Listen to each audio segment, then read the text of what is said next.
Hi hello అందరికీ నమస్కారం. Welcome back to మధురిమలు. ఇంకా ఎవరైనా మన ఛానల్ని సబ్స్క్రైబ్ చేసుకొని ఉండకపోతే ప్లీజ్ ఇప్పుడే సబ్స్క్రైబ్ చేసుకోండి. ఇక లేట్ చేయకుండా మన స్టోరీలోకి వెళ్ళిపోదామా? నా శాడిస్ట్ మొగుడు ఎపిసోడ్ 95. కింద చందన కొడుకుకి అలాగే కోడలికి స్నానం చేయించేసి మళ్ళీ స్కూల్ బట్టలు వేసేసి వన్యాకి జడ వేస్తూ ఉంది. సుగుణ గారు ఇద్దరికి టిఫిన్ తినిపిస్తూ ఉంటే పని ఆమె లంచ్ బాక్స్ ప్యాక్ చేస్తూ ఉంది.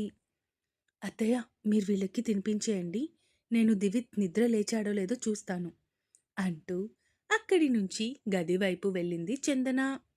అక్కడ దివిత్ ఇంకా నిద్రపోతూ కనిపించడంతో ఈ మనిషికి రోజు రోజుకి బద్ధకం బాగా పెరిగిపోతుంది అనుకుంటూ దుప్పటిలాగి భర్తని నిద్ర లేపుతూ ఉంది చందన. అబ్బా, కొంచెం సేపు పడుకోనివ్వు చందు ప్లీజ్ అన్నాడు దివిత్ నిద్రమత్తులోనే.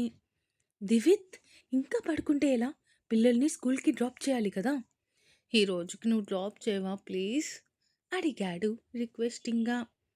అరే, నేను మైథిలిని తీసుకొని చెకప్కి వెళ్ళాలి, ముందు నువ్వు నిద్రలే అంటూ భర్తని బలవంతంగా నిద్రలేపి కూర్చోబెట్టింది చందన. దివిత్ భార్య ఎద మీద తల పెట్టుకొని నడుము చుట్టూ చేతులు వేసి, కొంచెం సేపు మేడం గారు పడుకోనివ్వండి, అసలే మా మేడం గారి వల్ల రాత్రంతా నిద్రలేదు, ఎప్పుడు కూడా నిద్ర లేకపోతే కష్టం అన్నాడు దివిత్ చీర పైనుంచే ఎద మీద లైట్గా బైట్ చేస్తూ. అమ్మ సచ్చినోడా, రాత్రి మొత్తం నేను పడుకోకుండా చేసింది నువ్వు, మళ్ళీ ఇప్పుడు నన్ను అంటున్నావా? అయినా ఇప్పుడు నువ్వు లేస్తావా లేవవా? ఎవరైనా చూస్తే బాగోదు దివిత్, లే అంటూ భర్తని అతి కష్టం మీద నిద్రలేపి కూర్చోబెట్టింది. నిన్ను ఇప్పుడు కాదే, నన్నిప్పుడు నిద్ర లేపావు కదా, రాత్రి నిన్ను నిద్రపోకుండా చేస్తాను చూడు. ఈరోజు చేసేదేముంది, అయ్యగారు రోజు చేసే పనులు అవే కదా అంది చందన ఎటో చూస్తూ. ఈరోజు డబల్ ఉంటుంది, ఫిక్స్ అయిపో. ఈరోజు నైట్ నుంచి రేపు మార్నింగ్ వరకు అస్సలు అలుపన్నది లేకుండా చేస్తా చూడు. చాలే, ఎవరైనా వింటే నవ్విపోతారు అంటూ భర్త చేతికి బ్రష్ ఇచ్చి ముందు వెళ్ళి ఫ్రెష్ అయ్యండి అంటూ భర్తని పంపించేసి కిందకి వెళ్ళింది చందన. పిల్లలు, మీరు ఫాస్ట్గా రెడీ అయిపోండి, ఒక 5 మినిట్స్లో డాడీ వస్తున్నారు, డాడీ డ్రాప్ చేసేస్తారు. ఓకే అన్నారు పిల్లలిద్దరూ. ఇక చందన మైథిలికి టిఫిన్ చేసి అది తనకి ఇచ్చింది. త్వరగా తినేసి టాబ్లెట్స్ వేసుకుంటే 1 గంటలో మనం డాక్టర్ దగ్గరికి స్టార్ట్ అవ్వచ్చు అంది చందన ఫ్రెండ్ వైపు చూస్తూ. ఓకే మేడం, మీరెలా చెప్తే అలానే అంది మైథిలి. ఇక కిందికి వచ్చేసరికి అప్పటికే పని ఆమె రాజ్ గారికి సుగుణ గారికి టిఫిన్ పెడుతూ ఉండటంతో చందన కిచెన్లోకి వెళ్ళింది. ఒక 5 నిమిషాలకి దివిత్ ఫ్రెష్ అయ్యి కిందకి రావటంతో పిల్లలిద్దరినీ తీసుకుని స్కూల్కి స్టార్ట్ అయ్యాడు. వీర్ కూడా కిందకి వచ్చి టిఫిన్ తినేసి చందన వైపు చూస్తూ, చందన, దివిత్ వస్తే నేను ఆల్రెడీ ఆఫీస్కి స్టార్ట్ అయిపోయాను అని చెప్పు అంటూ చెల్లెలకి చెప్పేసి సుగుణ గారికి రాజ్ గారికి కూడా చెప్పేసి అక్కడి నుంచి వెళ్ళిపోయాడు వీర్. అమ్మ చందన, నువ్వు కూడా తినేసే తల్లి, మళ్ళీ హాస్పిటల్కి వెళ్ళాలి కదా అంటూ సుగుణ గారు చెప్పడంతో అలాగే అత్తయ్య అని తను కూడా టిఫిన్ తినడానికి కూర్చుంది. ఈ గ్యాప్లో పిల్లల్ని స్కూల్ దగ్గర డ్రాప్ చేసి ఇంటికి వచ్చాడు దివిత్. సుగుణ గారు కొడుకుకి కూడా టిఫిన్ వడ్డించడంతో దివిత్ తింటూ తల్లి వైపు చూస్తూ, అమ్మా, వీరెక్కడా, వాడు తిన్నాడా అడిగాడు అనుమానంగా. దివిత్, చెప్పడం మర్చిపోయా, అన్నయ్య ఆఫీస్కి వెళ్ళిపోయారు, నువ్వు వచ్చాక నీకు చెప్పమని చెప్పారు, మర్చిపోయాను అంది చందన తింటూనే. ఖచ్చితంగా ఆఫీస్కి కాదు, వీడు హాస్పిటల్కే వెళ్ళుంటాడు అనుకుంటూ దివిత్ కూడా తినేసి అక్కడి నుంచి స్టార్ట్ అయ్యాడు. ఏమైంది ఈరోజు వీడికి, చాలా తొందరగా వెళ్ళిపోయాడు అడిగారు సుగుణ గారు కోడలి వైపు చూస్తూ. ఏమో అత్తయ్య, మేబీ ఏదైనా మీటింగ్ ఉండి ఉండొచ్చు, అందుకే వెళ్ళిపోయి ఉంటాడు అంది చందన.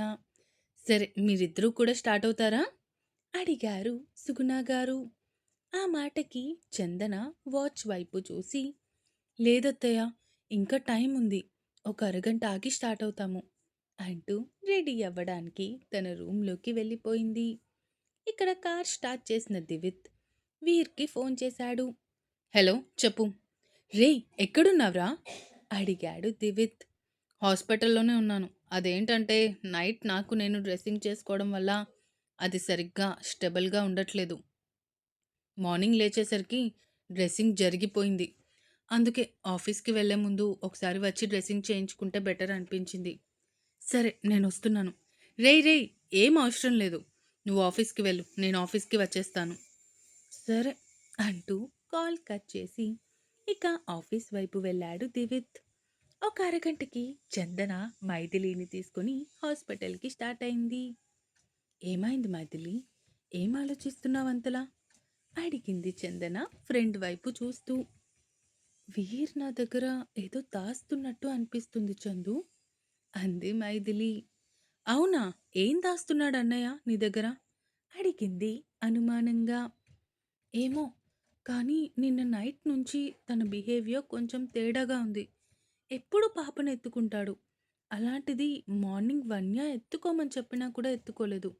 నాకక్కడే బాగా తేడా కొడుతుంది అంది మైథిలి. మేబీ అన్నయ్యకి నిజంగానే కొంచెం బ్యాక్ పెయిన్ వస్తున్నట్టుంది. అలా కూర్చొని సిస్టమ్ దగ్గర వర్క్ చేస్తాడు కదా.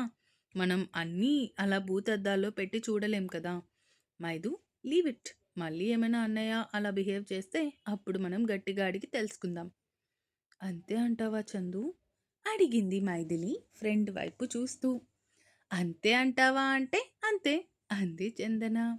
ఇక వీళ్ళు ఇలా మాట్లాడుకుంటూనే హాస్పిటల్కి రీచ్ అయ్యారు. చందన మైథిలిని తీసుకొని రిసెప్షన్ దగ్గరికి వెళ్ళి, నాకు ఆల్రెడీ ఇప్పుడు మార్నింగ్ 10:30కి అపాయింట్మెంట్ ఉంది.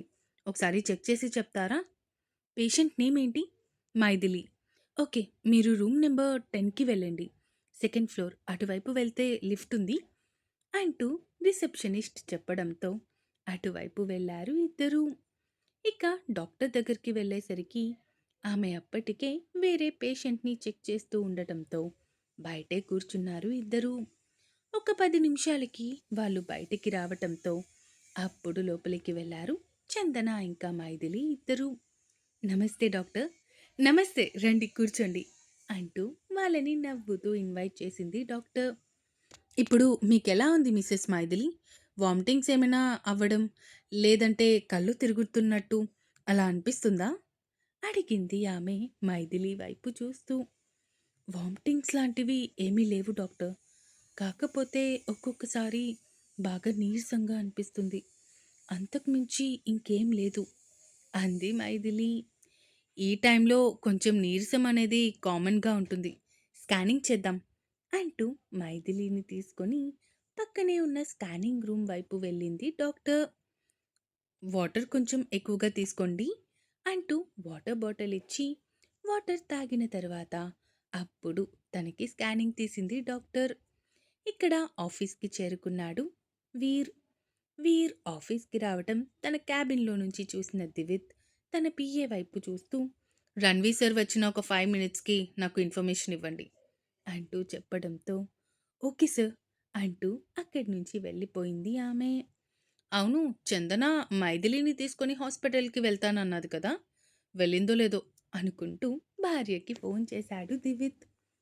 హలో, చెప్పండి సార్. ఏంటి ఇలా కాల్ చేశారు? ఎక్కడున్నావు? హాస్పిటల్‌లో. పక్కన మైథిలి లేదా? లేదు. మైథిలిని తీసుకొని డాక్టర్ ఇప్పుడే స్కానింగ్ రూమ్‌లోకి వెళ్లారు. ఓహ్! అవునా? ఏమైనా చెప్పారా డాక్టర్ ఇప్పటి వరకు? లేదు. మైథిలి కొంచెం నీరసంగా ఉంది అని చెప్తే, అది కామన్ అని చెప్పారు. ఇప్పుడు స్కానింగ్ అయిన తర్వాతే మనకి తెలుస్తుంది ఏంటి అని. కంగారు పడకు దివేత్. Everything will be fine. ఇంతకీ అన్నయ్య ఆఫీస్‌లోనే ఉన్నారా? హా! ఏమైంది? ఏం లేదు. ఎప్పుడూ అన్నయ్య నీకోసం వెయిట్ చేస్తూ ఉంటారు కదా! ఈరోజు వెయిట్ చేయకుండా వెళ్ళిపోతే కొంచెం డౌటొచ్చింది. అదేంటంటే ఎర్లీ మార్నింగ్ ఒక మీటింగ్ ఉంది. సో, దానికోసం వీర్ కొంచెం త్వరగా వెళ్ళాల్సొచ్చింది. ఇప్పుడే మీటింగ్ కంప్లీట్ చేసుకొని ఆఫీస్‌కి వచ్చాడు. ఓహ్! అవునా? అనుకున్నాను అదే అని. సరే, సరే. మైథిలి వచ్చాక నేను మళ్ళీ కాల్ చేస్తాను అంటూ కాల్ కట్ చేసేసింది చందన. ఇంకా ఉంది. ఈ ఎపిసోడ్ ఎలా అనిపించిందో కామెంట్స్ రూపంలో తెలియజేస్తారు అని కోరుకుంటున్నాను. అలాగే సబ్స్క్రైబ్ చేసుకోవడం మాత్రం మర్చిపోకండి. ఇక ఉంటాను. Bye bye.